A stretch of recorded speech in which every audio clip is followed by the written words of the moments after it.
बिस्मिल्लाहिर्रहमानिर्रहीम।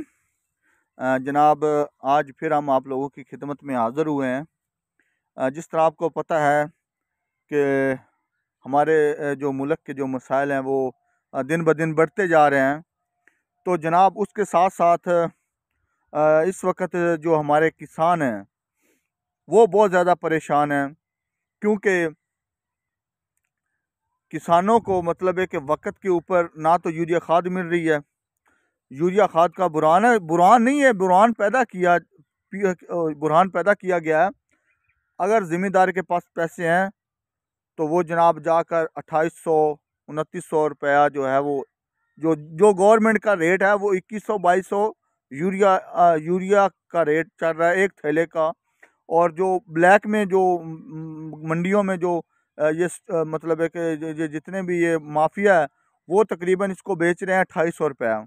और वो इस तरह आपको डायरेक्ट भी नहीं देंगे। अगर ज़िम्मेदार अगर ख़रीदना चाहे भी तो वो नहीं ख़रीद सकता। वो जाकर उससे डायरेक्ट जो 2800 रुपया उसका रेट है वो डायरेक्ट ज़िम्मेदार को नहीं देगा। वो क्या करेगा, वो कहेगा कि भाई आप अपने आड़ती के पास जाएं, ये पैसे मतलब है कि वो 2800 के हिसाब से आड़ती लेगा। और आड़ती जो है वो आगे जाकर उसको एक चिट बना के देगा, और आड़ती भी उस चिट के ऊपर जो है ना वो रेट नहीं देगा।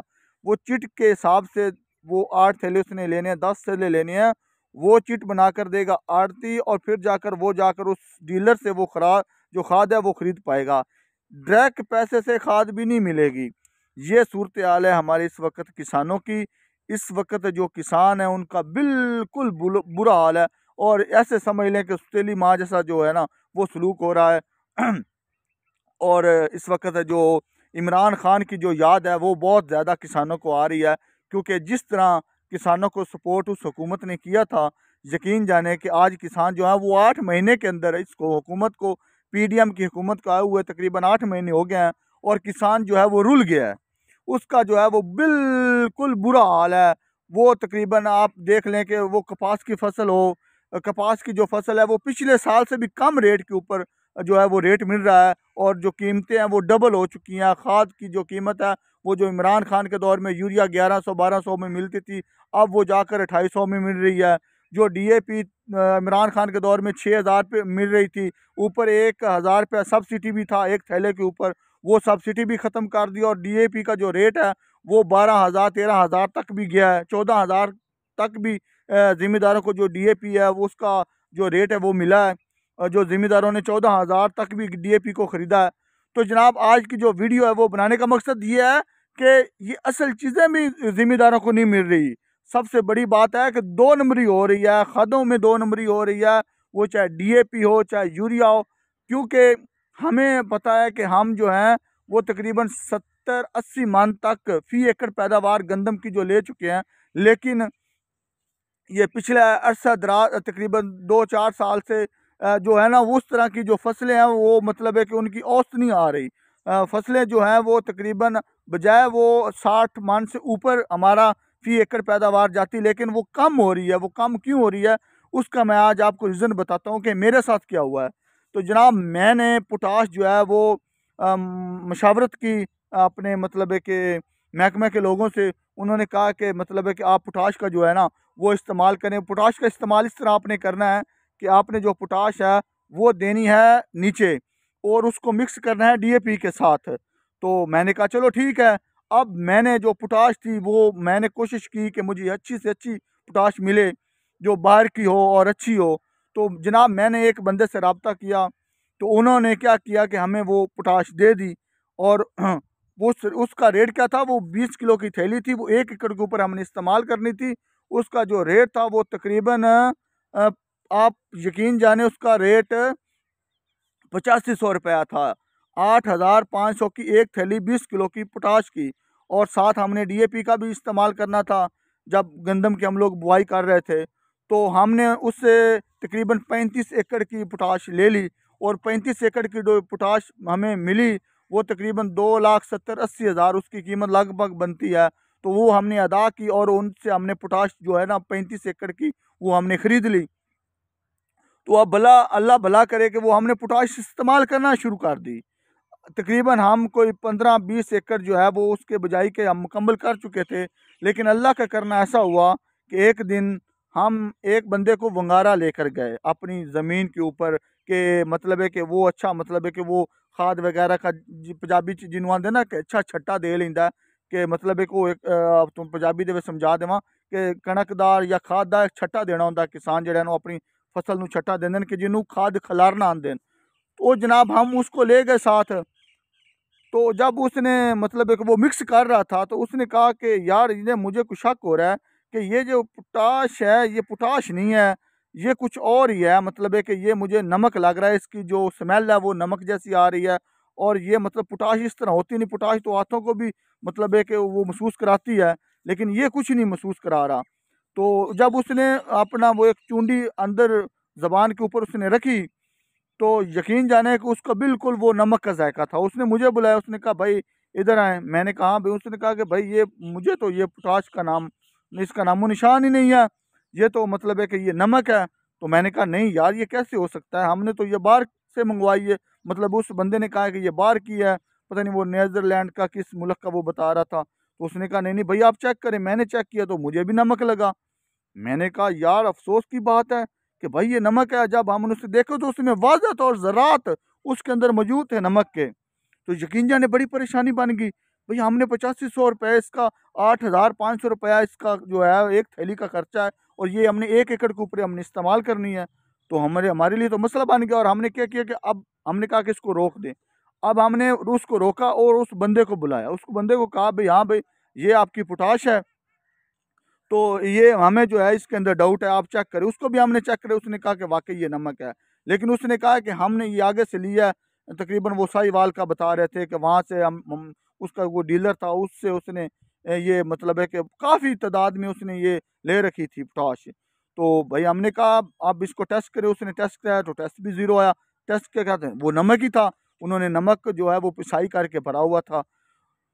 तो खुदा के बंदो, अब हमें तो उस बंदे की वजह से पता चल गया कि जिसको हम वंगारा लेकर गए थे, कि उसने हमें बता दिया और हमें पता चल गया, और हमारा तकरीबन 2,70,80,000 का फ़ायदा हो गया।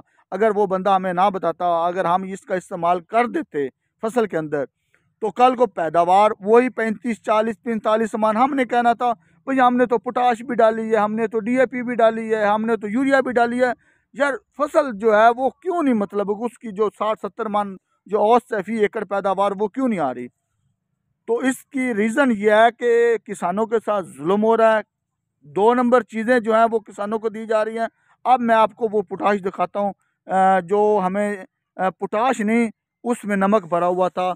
तो मेरे तमाम किसानों से ये अपील है, ये थैली आप गौर से देख लें, ये देख लें, ये आप देख रहे हैं, ये उन्होंने हमें पोटाश दिया और इसके अंदर जो है वो वाज़ह तौर ये देखें, ये देखिए, ये बिल्कुल आप देख रहे हैं, ये देखिए ये बिल्कुल नमक है।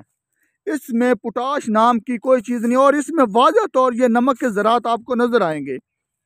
ये देखिए ये हालत हो चुकी है हमारे किसानों की, क्योंकि जो किसान है वो कहते हैं कि ज़रात जो है वो रीढ़ की हड्डी है। तो मेरे भाइयों, अगर रीढ़ की हड्डी की आपकी ये हालत है तो आप आईएमएफ नहीं, आईएमएफ के बाप से भी आप कर्जा ले लें तो आपका मुल्क तरक्की नहीं करेगा। जब तक आप किसानों के साथ ज्यादती करेंगे ना, जब तक आप इन माफिया को नहीं रोकेंगे जो किसानों को लूट रहे हैं, वो खाद का प्रॉब्लम हो, वो कोई भी प्रॉब्लम हो, किसान बेचारा पैसे लेकर हाथ में खड़ा है और उसको उसका मतलब है कि वो चीज़ नहीं मिल रही, और जब वो उसकी बेचने की बारी आती है तो आप हिसाब लगा रहे हैं।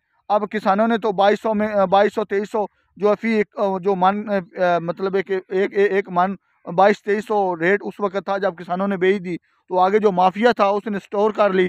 तो अब वो माफिया जो है वो 4,000 4500 4,000 4400 रुपये तक अब गंदम का रेट गया। अब वो माफिया कमा रहा है, तो जो किसान है वो तो रुल गया। किसान ने तो अपनी 2200 के हिसाब से गंदम उस वक्त बेच दी थी। तो अब ये हुकूमतों का काम है ना, ये कंट्रोल करना हुकूमतों का काम है। किसान क्या करे, किसान का इन्होंने बेड़ा गर्क करके रखा हुआ है। कोई असल चीज़ नहीं मिल रही किसानों को, जिसकी वजह से हमारी दिन ब दिन पैदावार में जो वाज़ह कमी आती जा रही है। और इस हुकूमत के पास तो डॉलर, वो प्याज लेने के मतलब डॉलर नहीं है कि ये प्याज ले लें। तो जब आपको बाहर से गंदम मंगवाना पड़ जाएगी तो आप क्या करेंगे, आप मुझे ये बताएं। दुनिया चांद पे पहुंच रही है और आप लोग जो हैं वो यहाँ पे जलील हो रहे हैं। यार मुझे अफ़सोस है, मैं अब आपको क्या बोलूँ कि अल्लाह ही हाफ़िज़ है इस मुल्क का, अल्लाह ताला इस मुल्क की खैर फरमाए। तो बाकी मेरी तमाम दोस्तों से ये गुज़ारिश है कि खुदारा कोई चीज़ भी लें, वो किसी डीलरशिप से ले लें, आम लोकल आदमियों से ना लें। जितने भी मेरे ये किसान भाई सुन रहे हैं, तो बाकी ये जो ज़ुल्म हुआ है ये आपके सामने है। मैं तो बच गया हूँ, मेरा तो 2 लाख तकरीबन 70-80 हज़ार बच गया। अगर ना पता चलता तो हम वो बाकी जो बाकी हमारी जो फसल की बुआई करने वाली थी वो भी हम कर देते। तो बाद में जब गंदम की कटाई होती तो वही 35-40 मन, तो हम तो परेशान होना था कि भाई मैंने तो पोटाश भी डाली है, मैंने सल्फर भी डाला है, मैंने डीएपी भी डाली है, मैंने यूरिया भी डाली है, मेरी औस क्यों नहीं आई? औस क्यों नहीं आ रही? औस इसी वजह से नहीं आ रही कि चीज़ें एक नंबर नहीं मिल रही, और चीज़ें एक नंबर मुहैया करने का किसकी जिम्मेदारी है? वो गवर्नमेंट की है। अब गवर्नमेंट क्या है? गवर्नमेंट के अपने काम सीधे हों। ये हमारी बात तो कोई सोशल मीडिया मतलब है कि कोई मीडिया के ऊपर भी कोई किसानों की बात नहीं हो रही ज़्यादा। वो ये घड़ी होगी, फलां हो गया, ये वीडियो उसकी लीक होगी, उसकी लीक होगी, इसके पीछे ये मुल्क चल रहा है। तो अब मुल्क का यही हाल होना है। लोग यहाँ पे रोटी को तरस रहे हैं और ये अपनी मतलब मस्ती में खेल रहे हैं। मुझे तो कोई समझ नहीं आ रही कि ये हमारा मुल्क किस तरफ जा रहा है। बाकी इस मुल्क का अल्लाह हामी व नासिर, अल्लाह ताला इस मुल्क की खैर फरमाए। तो बाकी अल्लाह ताला हमारे किसान भाइयों की जितनी भी मुश्किलात हैं वो दूर फरमाए, क्योंकि वो बेचारे दिन रात जिस तरह अपनी फसलों में खड़े हैं ना, वो मई जून की सर्दी भी बर्दाश्त करते हैं, और वो सॉरी मई जून की गर्मी भी बर्दाश्त करते हैं, और दिसंबर जनवरी फरवरी की सर्दी भी बर्दाश्त ज़िम्मेदारी करते हैं। ये उनसे पूछें जो फसलें उगा कर मंडी में ले जाते हैं, फिर खड़े होकर देखते हैं कि हमारी फसलों को मतलब है कि वो जब बोली लगती है तो वो देखता है उनके मुंह की तरफ कि क्या रेट हमें दिया जा रहा है। तो वो बेचारा क्या करे, उसकी मजबूरी है, क्योंकि उसने उधार लिया होता है, आड़ती से भी लिया होता है, और बाकी लोगों से भी उधार लेकर उसने फसल उगाई होती है, तो उसकी मजबूरी है फसल देना, फसल बेचना। तो बाकी आप लोगों से ये गुज़ारिश है कि खुदारा किसानों की आवाज़ उठाएँ, किसानों की सपोर्ट करें, क्योंकि ये मुल्क अगर खड़ा है, तो वो किसान की वजह से खड़ा है। अल्लाह हाफ़िज़।